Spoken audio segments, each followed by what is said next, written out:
Puppet show જોયા પછી બોલવાનું મન થતું નથી. એટલે ભીમશીભાઈ ના પુરુષાર્થને પહેલા તો ખાસ ખાસ અભિનંદન. તાળીઓથી વધાવીશું આપણે.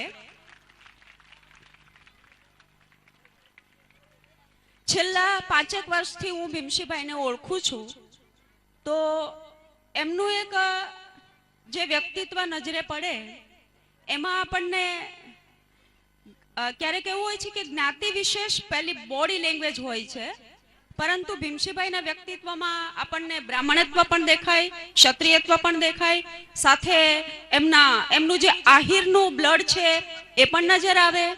પરંતુ ભીમશીભાઈ જે પુરુષાર્થ કરી રહ્યા છે, જે એમની પાસે દ્રષ્ટિ છે અને કોઈ પણ કામને તુરંત જ જીવનમાં એટલે કે અમલ કરવો, તો આવા એક સરસ મજાના યુવાન ટ્રસ્ટી જે સ્ટાફને મળ્યા છે એ લોકોને ધન્યવાદ છે.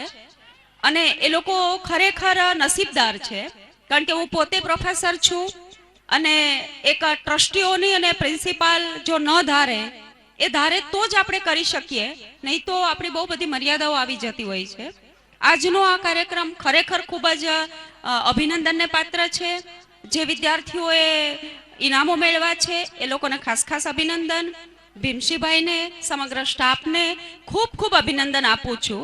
અને ભાણવડને એક વિનંતી કે ભીમશીભાઈના વ્યક્તિત્વને ઓળખવું હોય તો ખરેખર તમારે ઘણો સમય માગી લેશે, કેમ કે કોઈ પણ જગ્યાએ કોઈ પણ સારી પ્રવૃત્તિ થતી હોય ત્યાં પહોંચી જવું, સારા સારા વિચારો અપનાવવા, સારા કાર્યક્રમોને જીવનમાં અમલમાં મૂકવા, એ ભીમશીભાઈનું વ્યક્તિત્વ છે.